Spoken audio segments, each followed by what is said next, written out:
Now with all the stories making the headlines this Sunday night, it's the ITV News.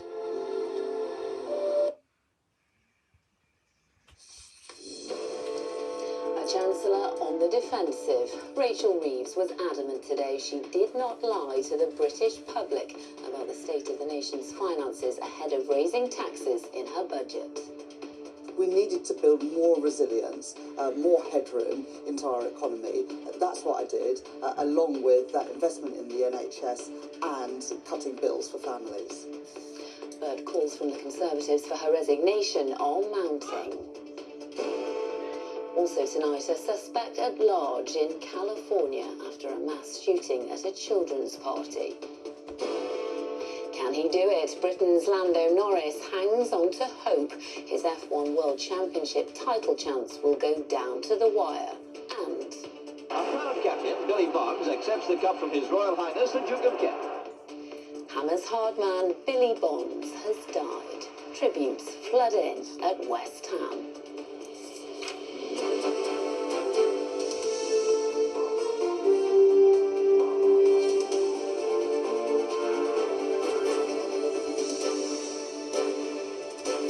This is ITV News with Lucy Watson.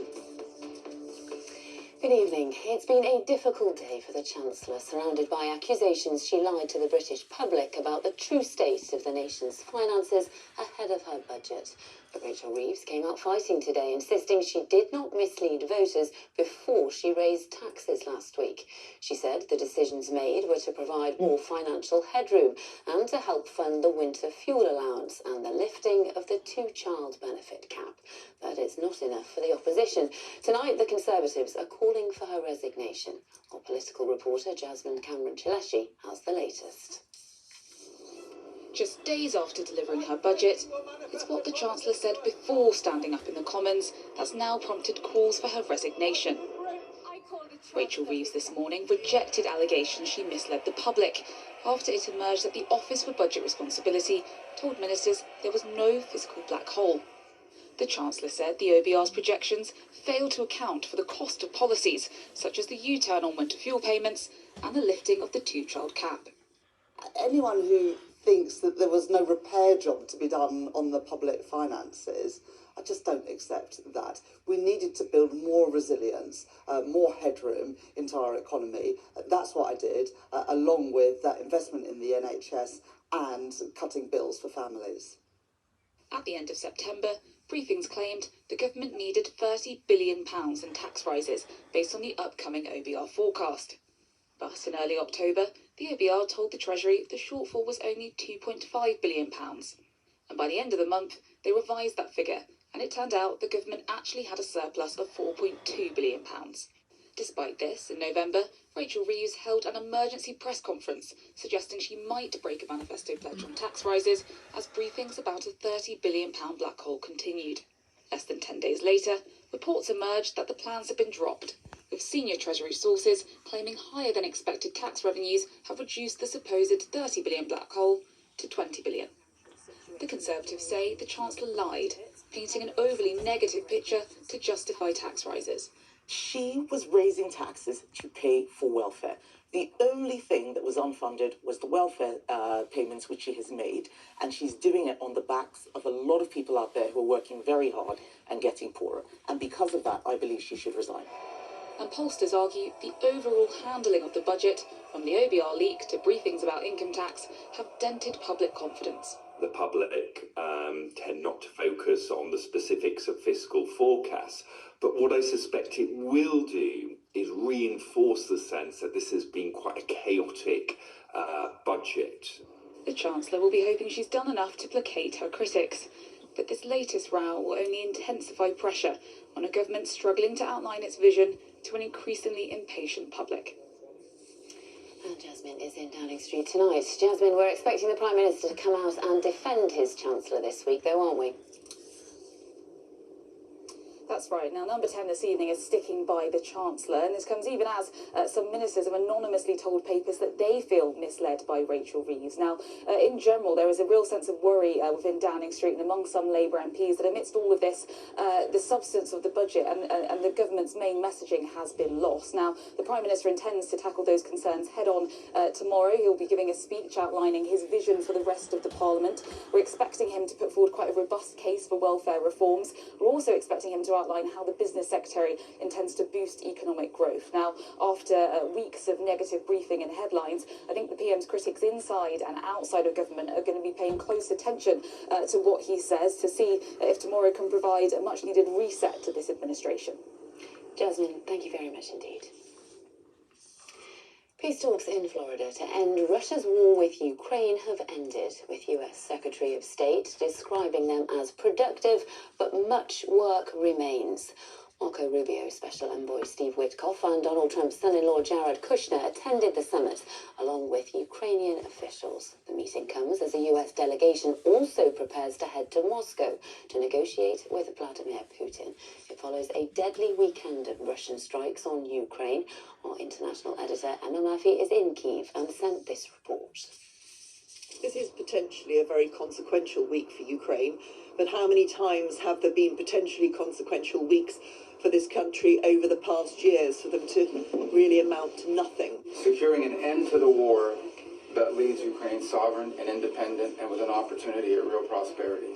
Whilst people here are focused on the talks in the United States and those talks that will be held later in the week in Moscow, I think there is a sense of resignation that it's unlikely that there will be any concrete peace plan actually devised that will make a big difference to their lives. You know, everyday life here now is being badly affected by the war. There are nightly drone and missile attacks. People are really struggling to get power, and especially in this cold weather, that's a huge issue. And so they do want the war to come to an end, and they want it to come to an end quickly, but they want it to end on the right terms. They do not want to compromise after everything that they've been through so that their futures are not secure. And I was talking to one MP over the weekend, and I think she summed up the feelings of many. She said that her husband has been serving for 4 years as a medic on the front line, and she desperately wants this war over so he can come home. But they have a 13-year-old son, and she said, what I don't want is this war to end now without proper security guarantees, without proper guarantees on sovereignty, only for her child to have to go and fight in 5 years' time, and that this country, as a result of a poor peace that's negotiated now, will find itself in the grip of another war. Emma Murphy reporting there from Kyiv. Benjamin Netanyahu has asked Israel's president for a pardon in his ongoing corruption trial. The Israeli Prime Minister faces charges of fraud, breach of trust and accepting bribes, accusations he denies. The president's office called it an extraordinary request with significant implications. Rescuers in Indonesia are continuing their efforts to reach areas affected by large-scale flooding and landslides that have killed 442 people. Flash floods on the island of Sumatra have left entire neighbourhoods submerged, with thousands of people unable to return to their homes. Meanwhile, in Sri Lanka, officials say the death toll there has risen to nearly 200. It's been confirmed that 3 of the 4 people killed in a mass shooting in California were children aged between 8 and 14. The US state remains on high alert tonight, with a suspect still on the loose. The attack happened at a children's birthday party over Thanksgiving weekend, as Mahathir Pasha now reports. A Thanksgiving weekend torn apart in Northern California by America's latest mass shooting. Among the fatalities are children. Around 14 people were struck, causing injuries as they dined at a restaurant in the city of Stockton, 60 miles east of San Francisco. This is Thanksgiving weekend. This is when families come together, give each other love. And unfortunately tonight, heaven is a little bigger with the individuals, children and adults that unfortunately do not make it. Stockton is better than this. Officers were called to the banquet hall yesterday evening which was hosting a children's birthday party, something which was described as unfathomable by a spokesperson from the county sheriff's office. Information remains very limited. Early indications suggest that this may be a targeted incident. Investigators are exploring all possibilities at this time. As the investigation continues, the message from authorities is clear. If you have any information as to this individual, reach out immediately. And if you are this individual, turn yourself in. California Governor Gavin Newsom's office said he has been briefed on the horrific shooting. But whilst the words of condemnation grow, the community is left asking why. Mahathir Pasha, ITV News. Two men are being treated in hospital after a late-night street attack in Altrincham, Greater Manchester. Officers described one of the men's injuries as life-threatening, while the other victims as life-changing. One man has been arrested. And after a weekend of deliberations at the inaugural Your Party conference in Liverpool, delegates voted for it to be named Your Party. They also opted to be led by ordinary members rather than a single leader, avoiding a potentially explosive leadership race between co-founders Jeremy Corbyn and Zara Sultana. In 75 years of Formula One history, Britain has had 10 different world champions. This year's hopeful Lando Norris will have to wait at least a week longer, though, if he's to become number 11. It was defending champion Max Verstappen who won today's Qatar Grand Prix, meaning the title will be decided in the final race of the season. Chris Scudder reports. Not since Lewis Hamilton did a British driver have a chance like this, win in Qatar, and Lando Norris would be world champion. But he would have to get past his title rival Oscar Piastri ahead of him on the grid. It did not start well. Lando was overtaken on the very first corner by his other title rival, Max Verstappen. Verstappen is now in second! Then chaos and confusion. A collision among the back markers brought out the safety car, and by the time all the ensuing pit stops unravelled, the star guests could be forgiven for feeling confused. Amid unbearable tension, Lando found himself down in 5th position. He's got to fly now. He did at least get up to 4th and what could be 2 more precious points. But up ahead, the man who looked out of the race a few weeks ago was really throwing the cat among the pigeons. It's a hat-trick of victories! Another win for the 4 times world champion. Verstappen and the Flying Dutchman is right back in it. It's not over yet for Lando. He still leads the championship by 12 points, but it's now all down to the final race at Abu Dhabi next weekend, and the defending world champion is hunting him down. Chris Scudder, ITV News. Now, in the days before the money and the glamour of the Premier League, football was ruled by hard men, and there were few harder than Billy Bonds. In a career spanning 24 years and a record number of appearances for West Ham, Bonds was a player nobody relished playing against. And as a manager, he cemented his status as a Hammers legend. Fitting that his passing today, aged 79, was marked by the club he loved. Graham Stothard has the story. It's still going, and he's found space, and it's deflected in! It was a footballing era of mud and muscle. Dummy there, oh, and a chance for Billy Bonds! Perhaps embodied best by one man. Billy Bonds! Oh, Nicknamed Bonzo by West Ham fans, Billy Bonds spent 21 years playing for the club he loved, appearing in a record 799 games. A proud captain, Billy Bonds, accepts the cup from His Royal Highness the Duke of Kent. He won the FA Cup, not once, and here he comes again, but twice, and went on to manage the team.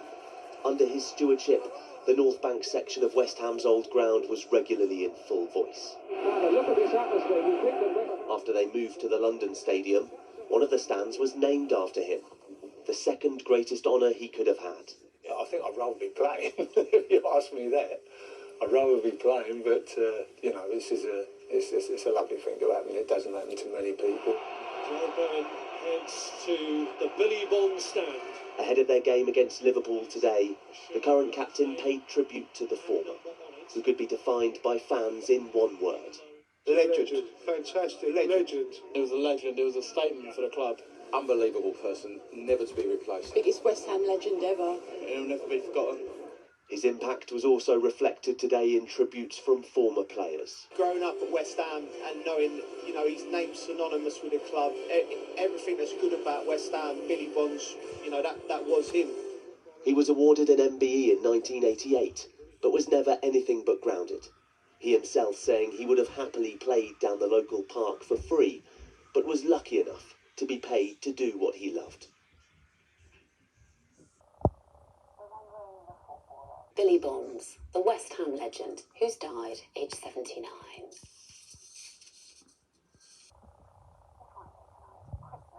Come early for hundreds of Navy families as they welcomed their loved ones home after a 7-month deployment.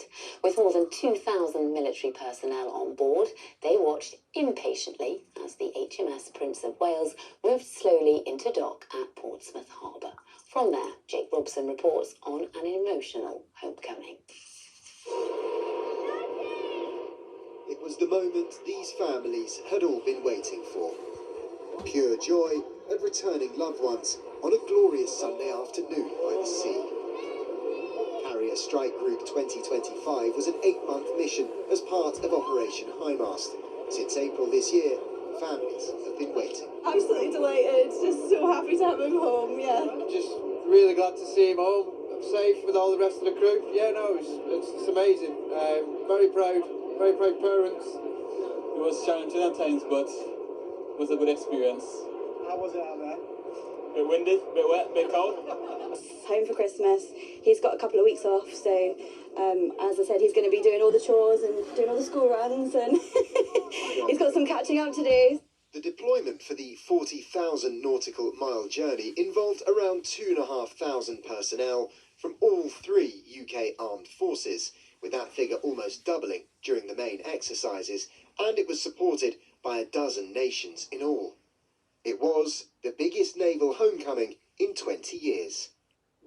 The day marked the return of HMS Prince of Wales, one of 2 of the Royal Navy's Queen Elizabeth class aircraft carriers. At over 280 metres long, that's the length of nearly 3 football pitches. The mission was part of what the MOD has described as maintaining security and freedom from the Atlantic to the Pacific. We've undertaken operations with and for NATO. We've transited through the Middle East region, and then we've spent over half the deployment in the Indo-Pacific, demonstrating that it is a free and open Indo-Pacific and are upholding the rules-based international order. The Type 45 destroyer HMS Dauntless also arrived early this morning, and despite the chilly conditions on the south coast today, it was warm embraces all round as these sailors returned just in time for Christmas.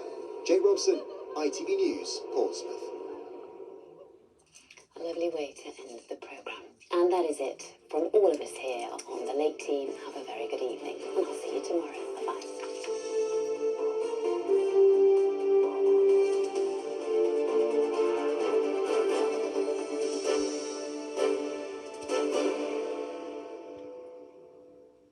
Was the day